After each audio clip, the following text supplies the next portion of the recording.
And yeah, welcome to our quick live stream test here. I'm just going to make sure everything's running well. All right, everything is. And yeah, we are testing the dual X5670s paired with the RX 570 4GB video card. We are testing Fortnite Chapter 2 as always. Well, not always. We tested Warzone earlier. But yeah, we're testing Fortnite Chapter 2 out here on this system.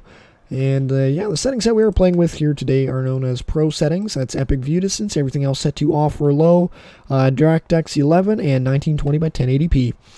We are using OBS to handle our streaming / encoding, and we are using the faster preset in the stream options. It can't really handle anything higher than that, and this should give us a nice balance between performance and stream quality. So yeah, it's not going to be as high as the previous stream we did, but it will be a lot smoother.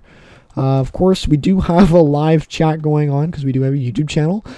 So yeah, we can do a small Q&A there. So if anyone has any burning questions they need to ask, feel free to drop your comment / questions there. But yeah, currently running around our in-game FPS on these pro settings, over 100 frames per second here, which is pretty nice. Obviously not 100% GPU usage, so it means we could play like a mix of medium, high, epic, and low if we wanted that 100% GPU usage. I personally prefer these pro settings. I don't know, I'm just used to the way how the game looks. But if you are coming from a console-like experience, it may be very beneficial to have, to definitely have a little bit higher visual settings. Just because I know on console, a lot of people, it's basically the settings are high settings locked in all the way there. So yeah, it'd be to play whatever you are most comfortable with. And the nice thing, the RX 570 can easily handle higher settings than what we are currently playing on. Our CPU usage is pretty high at the moment because we are streaming. It is bumping into that 100% usage mark, which might affect our frame rate a little bit on the stream. Sometimes it's going down to about 59 FPS for the stream.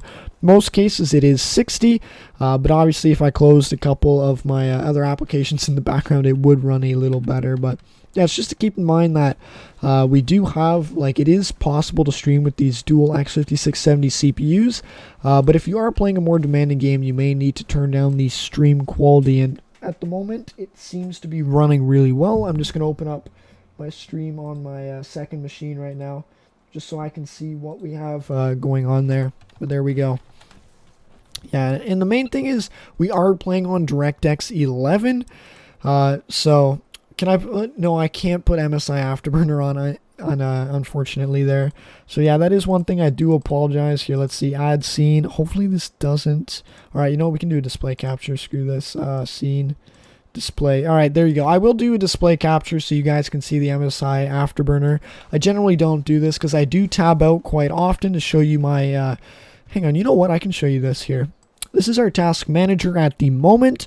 You can see while we're streaming and gaming, it was really close to that 100% usage. We got 24 gig of RAM, RX 570 there. That's just a quick look at the actual system. I generally never show that, but yeah, that's just a quick sneak peek. And yeah, streams, like the stream test is definitely a lot different than just a gameplay test because yeah, the performance will be very similar because we do have the same single core performance, which Fortnite really looks for in terms of getting that high FPS. But we have much better multi-core performance compared to a single CPU config here. But yeah, it's enough blabbing about here. But yeah, we do have Msi Afterburner running there. You can see 100 FPS. We do have, my favorite thing about this system is we do have that frame time graph, and you can see, look how consistent our frame rate, or I mean our frame time graph is. It's pretty consistent. Our frame rate graph does vary a little bit. Hang on, let's see what we were going to grab. All right, the gray AR there. But yeah, the frame rate graph, the frame time graph is very consistent. Right now, we're getting on average around 150, 140 FPS. Sorry if this is hurting your eyes, but I'm just looking at the 1% low numbers, 120, 116, 114. It's really consistent and smooth, which is pretty impressive. I'm very happy with it. If I was looking for a budget 1080p 60 streaming setup, this is definitely a system I would consider. But yeah, as we did test Call of Duty Warzone for a while streaming on this dual Xeon build, but because it was on that beta DirectX 12, or that's what the game API runs on, it did not run that well. So whatever game you do play, make sure it runs on DirectX 11 and you will have a very, very nice gaming experience.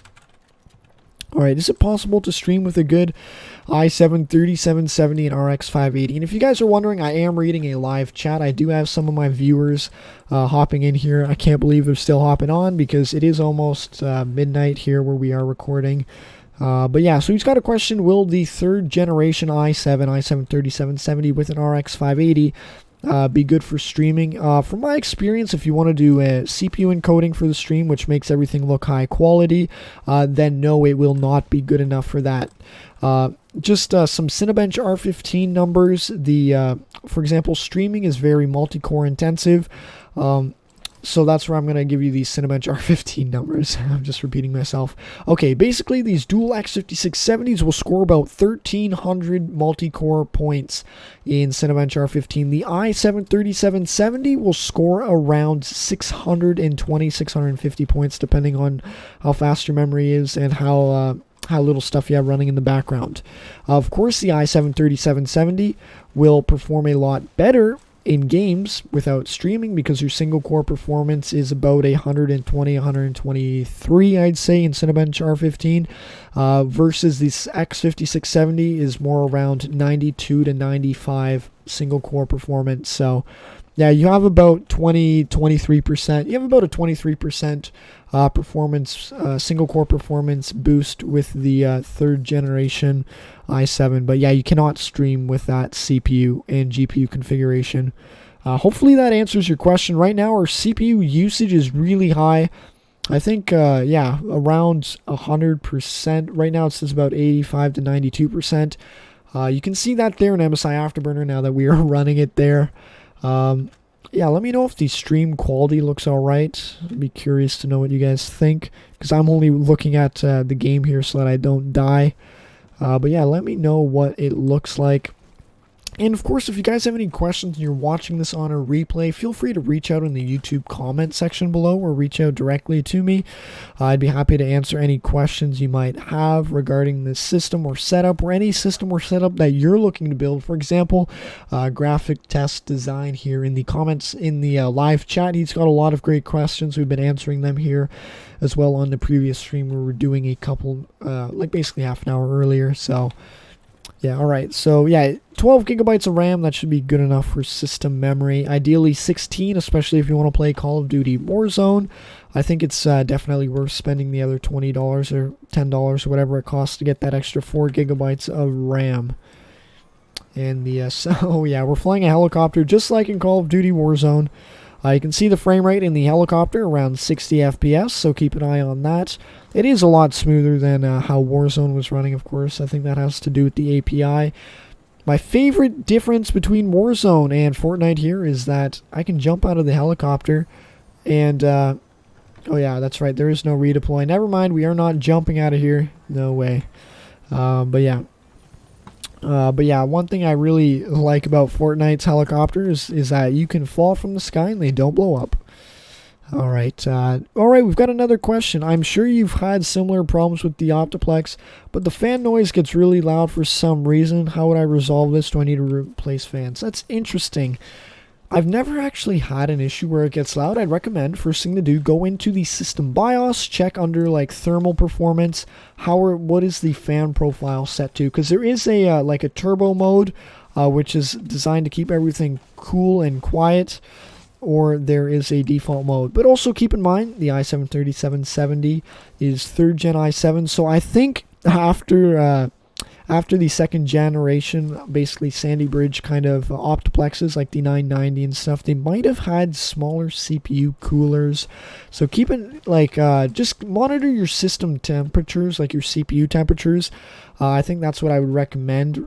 Really make sure your CPU is not getting too hot, and that might affect your system noise. Otherwise, I'm really not too sure. One thing you can do is also unplug the fan headers on the board, replug them back in. Sometimes a little bit of dirt or there's a kind of misconnection there. It's always nice to double check that those are all plugged in and running properly, because I do know with some of these Dell workstations I've had issues where I get fan errors. Not so much they ramp up and make a ton of noise, but I get fan errors where it's like, oh, it says system fan is not recognized, and what it turns out to be is that, oh, it's up here. We do have to move. The storm is coming in shortly, so there's something we do have to keep in mind. I will run the pistol instead of the AR, just preference. But yeah, I'm not exactly sure how I'd resolve that fan issue. Sorry about that, man. But I did give you a couple troubleshooting options there. First thing, of course, hop into BIOS and see what you have available there to work with. All right, we did loot this already, so we will leave this building alone. Hop into our helicopter and make our way across the map. We are reloaded on everything, so we should be good to go. Frame rate, I think, is super solid. One thing that I was pondering or considering is that you can build these really cheap gaming systems around like a Dell T3500, Lenovo, what is it, S20, HP Z400, and pair it perhaps with like a 144 hertz monitor. Like, obviously you're not going to hit 144 FPS the whole time, but it's kind of like if you're getting a cheaper base system that still performs very well with an X5670, but yeah, having the budget maybe for the high refresh rate monitor might give you a larger advantage in games, because I did notice testing a couple games today, especially spending a bit more time gaming, like, yeah, having a high refresh rate monitor would perhaps make quite a big difference in terms of my overall gaming kind of experience. Just because it's like, for example, I'm just using a 60 hertz IPS monitor here, and like I notice quite a bit of tearing. Like, obviously in the recording it looks perfectly fine because you record where you are, not in the recording, I mean in the stream we're doing 60 FPS, so it looks perfectly normal. But yeah, I definitely do notice, like, oh, there's a player over here. Let's do the classic chopper, oh, hang on, chopper blade kill. Hello there, buddy. He is reloading, so we do have to be careful. Can we get him? Wait, where is he? Oh, shoot. Is he on her? Get out of here, dude. Alright, shoot. We do have a lot of mats, so I do want to build up here. Make sure that we can survive. And get out of here, of course. There's no point in fighting someone who's going to kill you. I mean, those are just the easy facts, of course. So we will fly out here, keeping an eye out where he might be. I think he actually just built down. He might be healing up a bit because we did tag him for a teeny bit of damage. We'll grab this banda bazooka, but yeah, okay. Does breaking the retention clip affect anything, displays, etc.? I don't understand your question, really. Does retention... Yeah, I don't really understand your question. Sorry about that, man. Yeah, I don't think that really affects your displays and stuff in terms of whatever your question was there. And why is our ammo outside the wall? Oh, perfect. Minis. This is awesome. Awesome, awesome. We will grab those. Swap back to the handy dandy pistol. And we do have a lot of mats, so I feel pretty confident. Obviously, we almost died, so that's maybe not too confident there, but... Yeah, alright, our jump pad's set up, but I'll read your comments still if anyone else has any more questions. But yeah, I didn't really get your last question there, graphic test designing.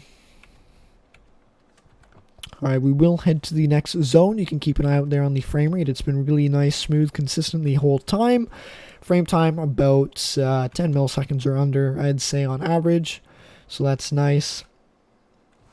But yeah, it's running really well here for a nice 1080p 60 stream. The stream's also running really smooth. I am using the faster preset again for the OBS setup, so that is working well.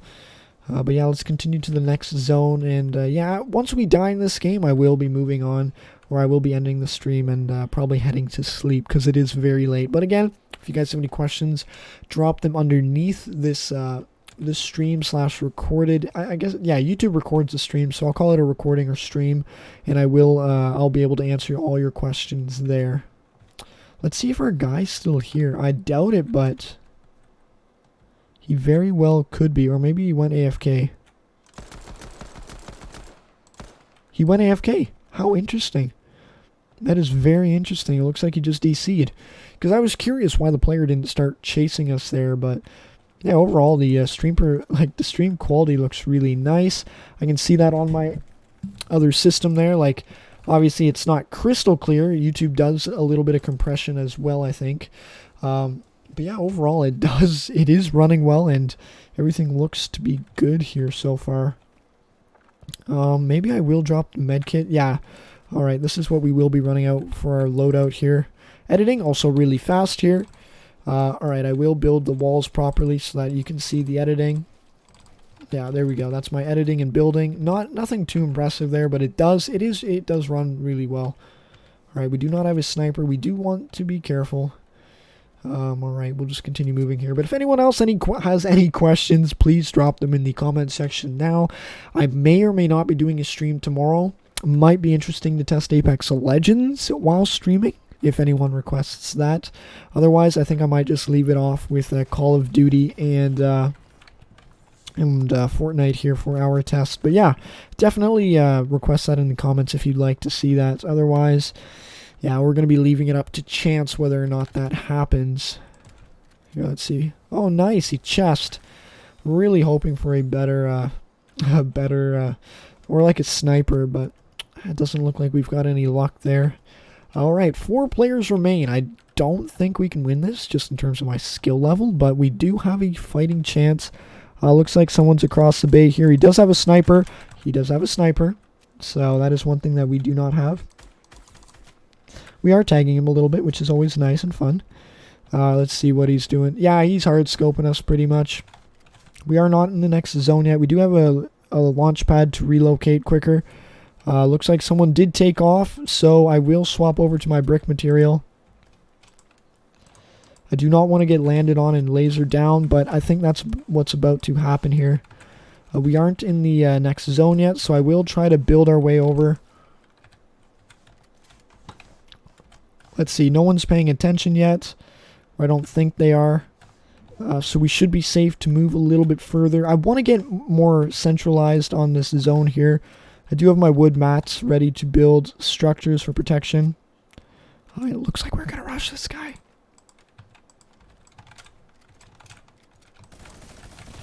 Oh, come on. Who plays with these cannons?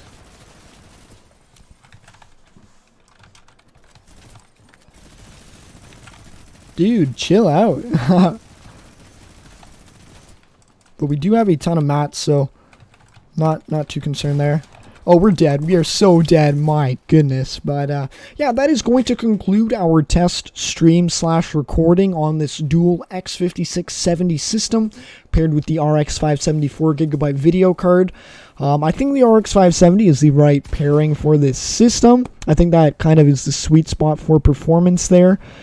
Yes, you can pair up to like a 1070 if you're going to be playing on those max settings, maybe 1440p, 4K. But yeah, other than that, I think we pretty much answered everyone's questions in the live chat. Hopefully answered a couple of you guys watching the recordings questions there. And now you also see like an old X58 dual, I guess, socket configuration system can stream 1080p, 1080p 60 with pretty decent render settings, so the quality's pretty nice. Like, yeah, it's pretty capable. Basically, all I'm saying is I'm tired and I gotta go, and the system ran really well. If you have any questions, feel free to reach out, and yeah, thank you so much for watching this, and hopefully this helped. Cheers.